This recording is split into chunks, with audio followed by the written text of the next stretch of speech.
Welcome to Keeping Score. I'm Rick Horrow. Each week we bring you insights from the playmakers, deal makers, and rule makers in the world of sports. I'll give you my take on some of the items of the week using my 30 years of experience doing deals for teams, leagues, and players in the $750 billion business of sports. Plus, we'll talk with a central figure in the sports world. The views expressed in this podcast are my own and do not represent the views of Reuters. Let's get started. That time of the week again, we talk point counterpoint with the executive director of Reuters Global Digital, and he's much more than that. He is an opinionated sports fan with a brain. Dan Colarusso, how's that for an intro? That's not bad. It's executive editor, but we'll let that slide. I'll take the promotion to director this week. It's impressive.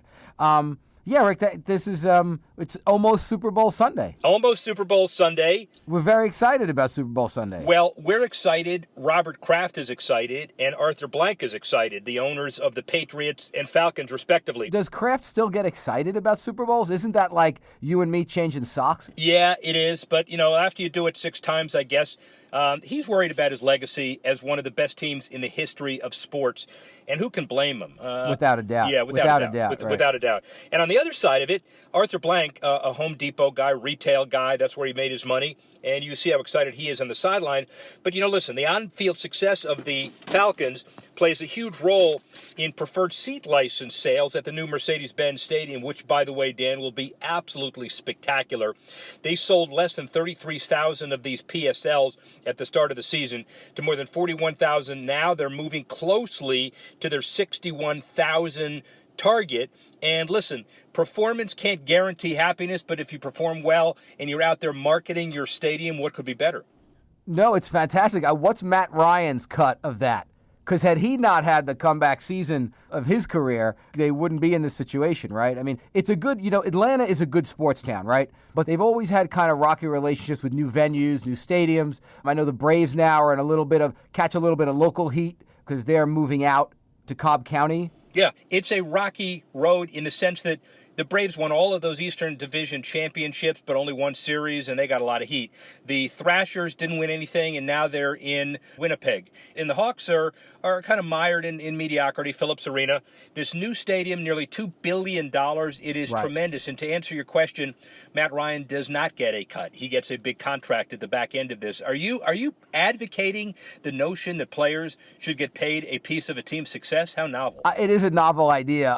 Is this a public-private partnership, or is this private money? The city and the county and the convention authority are willing participants in a new convention center that will generate impact by Final Fours, future Super Bowls, not just the team going to one, but the Super Bowl will be in Atlanta in a couple of years. And when you think about the economic impact, it is a willing public-private partnership because the resort tax, bed tax, hotel tax, it's funded from conventioneers. Let's go into the economy.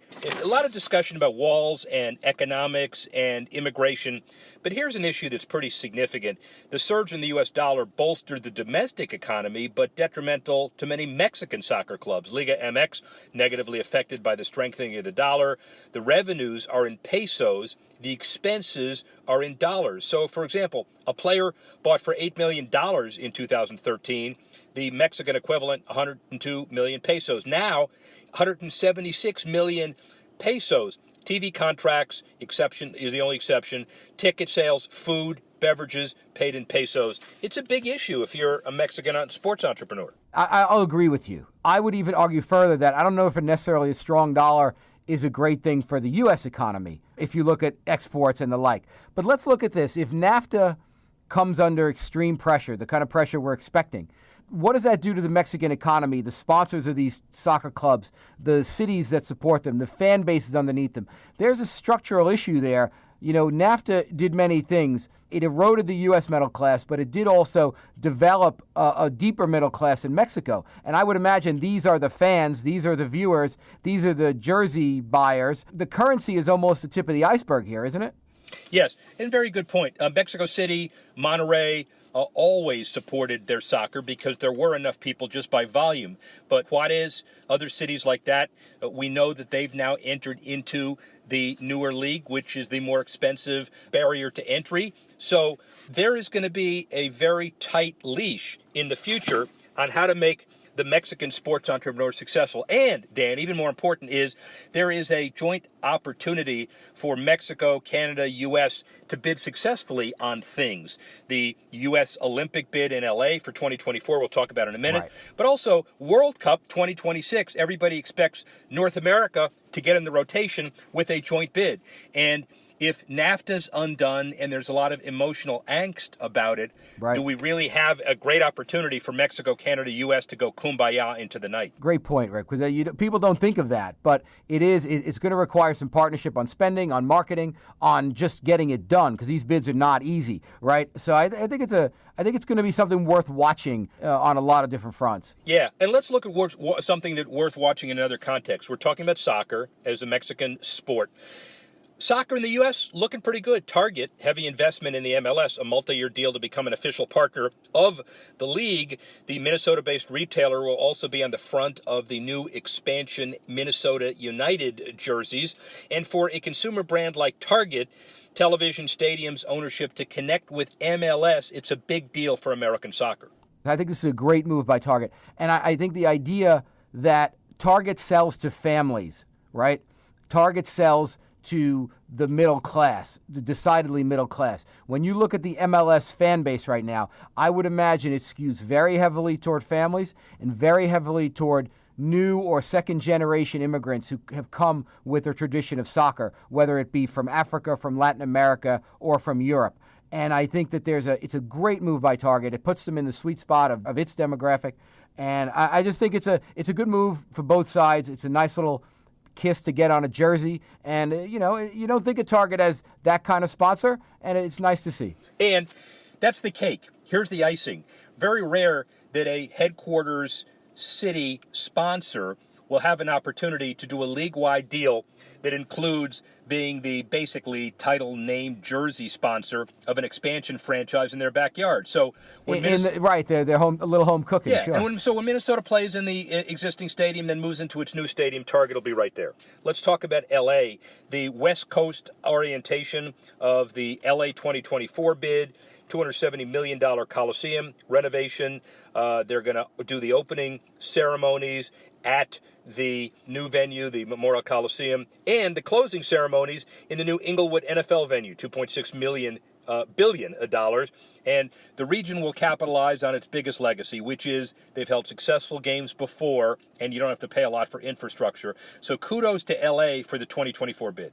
Well, maybe by then, those two dog teams who have moved to L.A. will have some playoff games, too, so the stadium will be broken in a little bit. Yeah. No, you're right about that, and that is, that's a typical response. We're talking about a 30-year debt, and you're worried about what are they doing for me lately. You have no patience. No patience whatsoever. None. No patience. But look, if you're going to build a new stadium, and you're a city like L.A., and that money is going to go into it, a lot of corporate money around, if there's an Olympics bid to be made, and especially in the dynamic you and I have talked about on this show several times, established cities with infrastructure in place that can handle this without going into generational debt, it's a good move. It's a good move.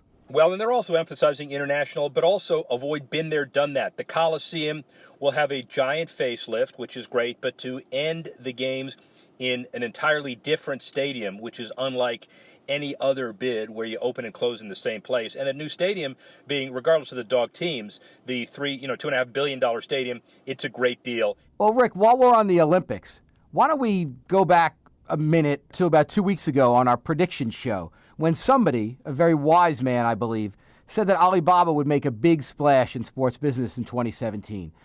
This week, the company announced it's going to be a major sponsor, a major Olympic sponsor, media rights, the whole deal. It's a major statement by Jack Ma, but I just wanted to take a second for a victory lap around that one. Here's what I said. The idea of a structure in place to give Twitter and Amazon and Facebook and YouTube the opportunity to bid in the open market, the NFL is going to do just fine because of exactly this. Okay, I'll make one prediction that in this vein, Alibaba. We're not talking about Alibaba. Alibaba comes in and disrupts something this year in professional American sports. I don't know what it's going to be, but I'm throwing Alibaba out there because they are in that mode and they are outside of the establishment that you just talked about. I predicted it, and 2 weeks later, it actually happened. Alibaba was so well positioned to spend money in a prime area. They so desperately want to be seen as a global corporate powerhouse. It made sense they were going to do something, whether it was on the rights front or whether it was on media carriage. And they just, I called it, and I didn't know it was going to happen that quickly. I wish I had, but I knew it was going to happen in 2017. I had a feeling, and Jack Ma delivered. I'll have to send him a little thank you card for making me look smart for once, which on this show is rare because I'm matched up with you. All right, it's quick. Thank God. The victory lap is over, and now we get to somebody who had not only a 10-year career as a place kicker for the San Diego Chargers, which is relevant, by the way. Now the L.A. Chargers, they better look good in that new stadium we just talked about. Comeback player of the year. More important than that, he had inflammatory bowel disease. He almost lost his life. It's a great comeback. He wrote a great book. He is now the definitive, charitable spokesman in San Diego. He speaks about what it means to lose the Chargers. He speaks about what it almost means to lose his life. And he talks about the merging of sports, society, and charity. Great kicker, great businessman, even a better human being, Rolf Benirschke. I am pleased and honored. I've been excited about this interview for a while since my executive vice president, Carlos Swadek, set this up for me. And we have somebody who had a 10-year career as a place kicker, third most accurate kicker in NFL history with the Chargers, Pro Bowl, Comeback Player of the Year, Whizzer White Award, Chargers Hall of Fame. Broke my damn heart as a Dolphin fan a number of times, but he did miss a couple, but he made many, many more, and that's maybe 5% of what his life is all about. Rolf Benirschke, how's that for a beginning of an introduction? Well, Rick, thanks for having me on. I was raised in a medical family. My dad was a medical school professor at Dartmouth, and then where I grew up and, was a hockey player and skier and tennis player. And then he moved us to San Diego without asking us kids because he was joined this really turned-on research department at UCSD, a fledgling medical school. And that changed my life in every way. And I'm still trying to earn his respect after having spent 10 years in the league. It's funny how it works out. You were very sick for a very long period of time and inspired one of the great comebacks. You created great comebacks. You wrote Alive and Kicking. Tell us a little about the biggest valley in your life and how you turned it into a peak. Yeah, so I was one of those reluctant athletes. We were sort of teasing, but I did grow up in this academic medical family and ended up going to UC Davis, to study zoology, having turned down scholarship opportunities to kick at really major institutions. When I went to my dad and said, they want me to go to USC to kick, and Dad was an immigrant and very involved in academics. He said, that's not why I go to college. And, of course, I didn't know if I was really good or not. I just played my senior year in high school. And so I chose Davis, didn't sign up to play football. And funny story, I get called a week into my classes, and it was the head football coach there, and he goes, I was just berated by the coach at SC suggesting I'm paying players to come to Davis. What are you doing up there? And, of course, the coach at Davis at the time, Jim Soker, who was legendary, became an extraordinary coach, set an NCAA record, 20 straight conference championships, but was relatively new at the time, said, of course we don't, pay players because we don't even give scholarships. But who are you talking about? And the coach at SC, well, we recruited this kicker, and he chose Davis over SC. Surely you must be doing something illegal. And Jim Soker, smart guy, said, well, what's his name? And got my name and tracked me down and actually talked me into playing football and really changed my life in every way. But where my life became significant, I think, in the question you're asking, is that I ended up with the Chargers, and in my second season was diagnosed with inflammatory bowel disease, originally Crohn's disease, and several surgeries later, ulcerative colitis. But it was right at the beginning of my second season. This is 1978, and as you know, football is a violent sport, and I'm a kicker, so hardly a football player. And for all intents and purposes, I had, a stomach ache with diarrhea, and guys around me are tearing knees and shoulders and getting concussed. And so I kind of kept my head down and did the best I could to get through the season. But by the last month of the season, I was literally playing the game on Sunday. Sunday night, they would take me to a hospital, put a central IV line in my neck. I'd kind of be there all week, couldn't eat anything. They'd pull it out. I'd go to the team meeting on Saturday night, play the game on Sunday, and then resume that process again Sunday night at the hospital. So it was a brutal time. We didn't know much about inflammatory bowel disease. The treatments were not very good. We finished the season. Our team was just getting good, and as you know, there's only one kicker. You're either starting or unemployed, and I didn't want to be unemployed. I loved what I was doing. Our team was good. There was an extraordinary connection with the community. This was when Don Coryell was our head coach, and Dan Fouts was the quarterback, and we had players like Kellen Winslow and Charlie Joyner and Chuck Muncie, and we're kind of rewriting offensive playbooks. And as a kicker, I got a lot of chances to participate, so I loved it. Tried to come back in my third season and collapsed on a team flight on the way home. My colon had started to perforate. They landed the plane. I had an emergency surgery, and there were complications. I had a second surgery 6 days later. I'm now 65 pounds below my weight, and in the same hospital where my dad is working, they're basically coming to him after the surgery saying, we're not sure your son's going to survive the night. I was septic.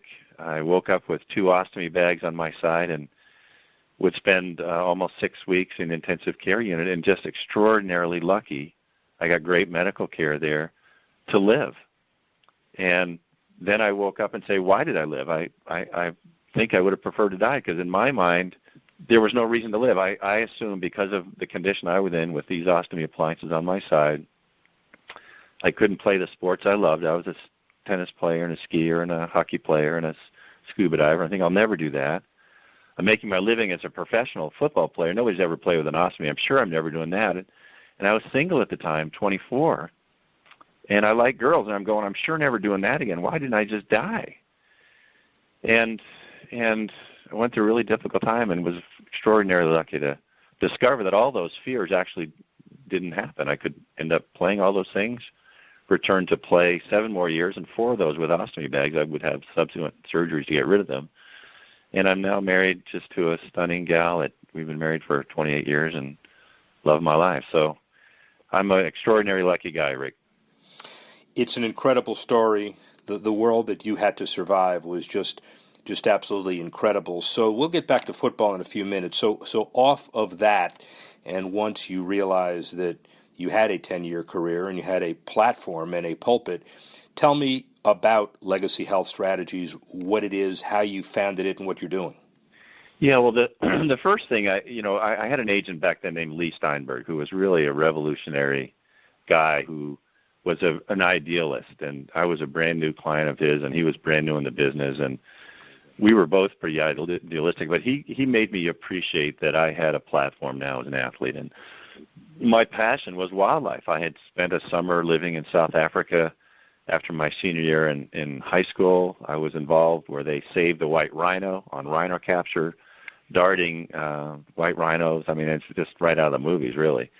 And in the off seasons in college, I worked at the San Diego Zoo in the research department there. And even when I was playing football, I was involved with the zoo. In fact, created a program called Kicks for Critters, where for every field goal I kicked, I donated to the research center at the zoo and raised awareness of endangered species and got the community to do it. And way back then, we raised $1.5 million during my career and really made the community much more aware of endangered species. But where my life changed was when I was able to return to play in the National Football League. A lot was written about the comeback of this player, and wherever I would appear, this is 1980 now, pre-internet, oftentimes, especially the first couple of years back, the sports writer would write in the area where we were going to play, Denver, Dallas, Seattle, about what I had gone through. And wherever that letter appeared, or that article appeared, patients or family members of patients would read it, and I would come back to the locker room the next week, and there'd be 50 letters in my locker. Rolf Benershka, usually misspelled, San Diego Chargers, San Diego, California. And the letters would almost all be the same. Dear Rolf, how can you play football with an ostomy? I'm trying to. And it was like a fill in the blank. Go to school. Mm-hmm. Go to work. Be a dad. And I was the beneficiary of a brand new technology, brand new company. And so I reached out to them and said, we need to do something. I'm getting all these letters. Nobody's talking about it. It's the quintessential closet illness. And so created for them a program called Great Comebacks, which was a way for patients to share their stories about what they were doing after their ostomy surgery. And we discovered that this restrictive lifestyle that we all thought we would live in when you're lying there in the hospital bed saying, I'd rather die than live with a bag, just wasn't true. I mean, we found police officers that return to the force, firefighters, triathletes. We have a guy that climbed Mount Everest with an ileostomy bag. The first call I get, almost two weeks after launching the program, was from a nurse in Denver. She goes, I don't really like you. I'm a Broncos fan, but I have a professional golfer in my hospital bed who says he would rather die than live with a bag. Can you call him? And I said, of course, who is it? And it was Al Geiberger. So that was the beginning. We literally have connected with thousands of ostomy patients and provided them hope and inspiration that this was not the end of their life, but really a second chance at their life. And we all live it a little differently and with a little more gratitude having gone through this. You know, everybody talks about role models and athletes as role models. What's your reaction from a emotional perspective, but this is a business show, to the Charles Barkleys of the world who claim that an athlete's not a role model and it's up to each individual to figure it out themselves, or stated more positively, what's your view of the obligation of a professional athlete who has played? Should he give back? Does he have to give back? What's your feeling about that? Yeah, I have pretty strong opinions about it. I think by default we are. I think we're in the news. We get all the privileges of the coverage that goes on. And so I think you abdicate your responsibility if you say, I don't have to be a role model. I think we clearly recognize that what we say and do is reported. And so with that comes an obligation and a responsibility to use that wisely. Now, I can't speak for everybody else. I just think we have an extraordinary opportunity to play a sport for that we love and get paid for it, and the opportunity to do real good with it. And why wouldn't you? With the intentionality that you can do extraordinary good that will change your life. I mean, not only do you do good for others, but you get so much back. I mean, it is humbling for me to hear from a patient who's really struggling and to be able to reach out, write them a letter, call them, send them one of the books that I've written, and then hear from them 6 months later and say, you fundamentally changed my life. And you go, oh, my gosh, that is humbling stuff. And then to get to meet them. I mean, I got to tell you one quick story, because this just gives me my hair stand up. I got a call once from an Army Black Hawk helicopter pilot, a 41-year-old guy who loved what he does, served 3 times overseas in Afghanistan and Iraq, and was so qualified he was a teacher of how to fly these Black Hawk helicopters. Well, he writes me and says, I went through this difficult time. I had ulcerative colitis, got working worse and worse, began to have accidents in my flight suit. Can you help me? And so I reached out and I said, absolutely. And he tells me the rest of the story. He goes, I had to go to the physician, the military physician. They said, you need surgery. You're going to end up with an ileostomy bag. And the regulations say we have to, waive you out of the military, discharge you, honorary discharge. And he goes to the guy, I knew you would say that, but would you please read one of these books? And it was one of our books, Great Comebacks from Ostomy Surgery. So the guy reads it, invites the pilot back in a week later and says, if these guys can do all these things, play professional golf, play professional football, do triathlons, go back to the firefighting force, President Bush's youngest brother has an ostomy, why can't you fly Blackhawks again? And he goes, well, I can. So the military examiner says, well, come back after you recover from your surgery. The guy comes back. They put him through all his physical tests, and the physician waves him back into the military, and he resumes his career.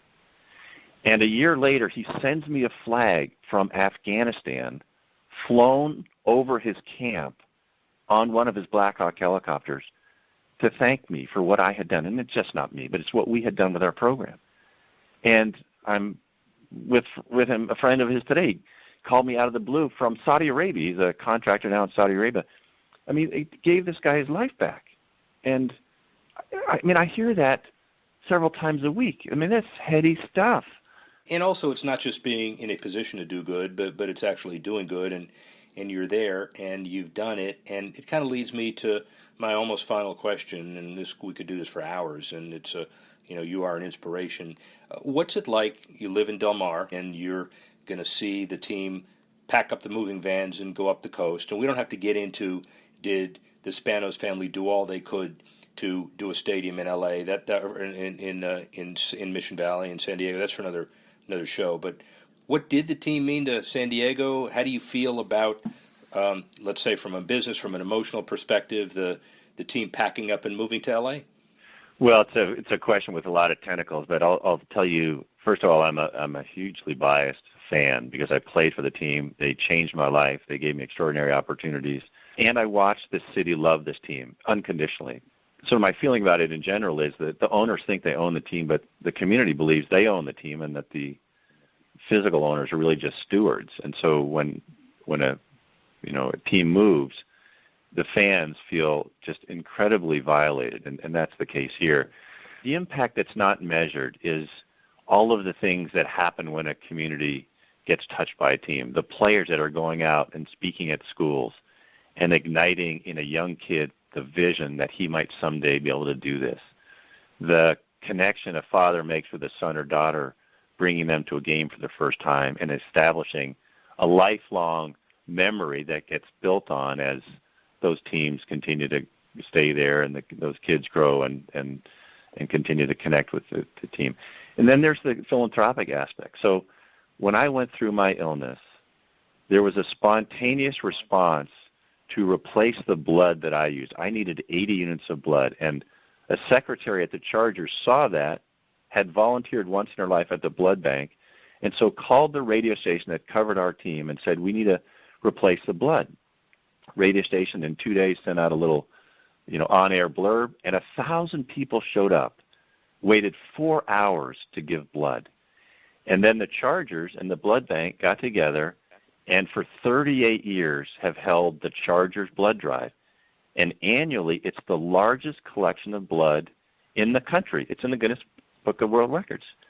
And it comes the week before Thanksgiving at a time when the blood bank is critically in need of donations. People typically don't donate as the holidays come about, and a lot of elective surgeries are initiated then. So this community connection with the city and the team and the resultant benefactor, the blood bank, and then we actually did the numbers.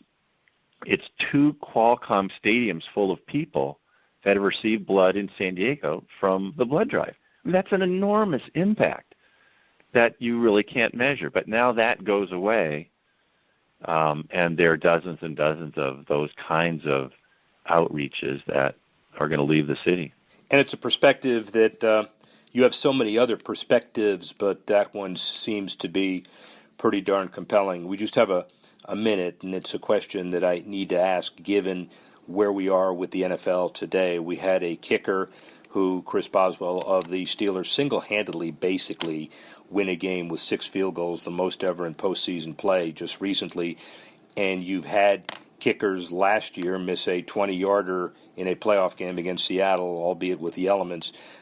Obviously, the bigger spotlight on playoff kickers, but your position is unlike any other in the league as far as sudden victory and sudden defeat. Won't say sudden death, but give us your mental outlook or your overall perspective on what it was like to be a kicker in the National Football League. Yeah, it's a great question. The kickers are so good today, and the pressure is extraordinary. And what we saw this weekend was just an amazing display of kickers. Mason Crosby was just so clutch. Let me get one thing off my chest, Rick. I think it is wrong to have a coach stand next to the referee on the sideline and half a second before the snapper snaps it, call timeout, knowing the ball is going to be snapped, the kicker's going to kick it, and it's going to force him to re-kick. I just think that's dirty. Why didn't they ever do that? They never even thought about doing that in your day, did they? Well, they would ice us, and none of us mind being iced, but you shouldn't allow the guy to kick it. You can't sit there and because you know what's coming. This is a game they play. I just think that's wrong. Anyway, that's my 2 cents there. I think every position clearly there's a lot of pressure, quarterbacks and receivers. But I think the thing about kickers, it's plus or minus. It's good or not. It's win or lose, and everybody knows it. And and you carry that. I think unfortunately there are names that I don't want to necessarily name whose careers are tied to misses that is unfair for them. And I go back to Billy Buckner booting the ball in the Boston Red Sox game. As good as he was for 16 or 17 years, that's what you remember him for. Unfortunately, that's the risk that comes with the position. But you get a chance to impact the outcome of the game. I mean, well, how cool is that? When you get called on, you get a chance to bail out your teammates. And, man, that is awesome. So I think from a psychological point of view, you have to go in there, and I think we all work hard at it, to look at the upside and deal with the downside when it happens. But it's an opportunity, and you got to enjoy the moment. Speaking of kickers who have one miss on their legacy, we won't mention names, but the last kicker who was a world-class skier is now in the Hall of Fame as well. Kicked in the middle of the country, kicked in Missouri. When are you in the Hall of Fame? No, I'm not a Hall of Fame guy. I'm just grateful I got to play here at a time when I got to play. I mean, I got to play with extraordinary guys, great teammates, wonderful coach who redefined offensive football, and Coach Coryell and Dan Fouts just kind of rewriting the record books, and in a community that loved its team. So I was going to be here the rest of my life. When my career was over, I could have gone and played other places and decided, no, I wanted to stop right now and get on with my life. And out of that came Legacy Health Strategies and the chance to build patient support programs for medical device and pharmaceutical companies and engage closely with the patients who go on these products and help them get the life back that I had mine returned to. And so it's very, very rewarding for me. Thank you, Rolf. Thanks for listening to this edition of Keeping Score. I'm Rick Horrow. The producer of the show, Alex Cohen. Associate producer, Bethel Habte. Assistance provided by Tanner Simpkins and Carla Swadek. And the executive editor of Reuters Digital, Dan Colarusso.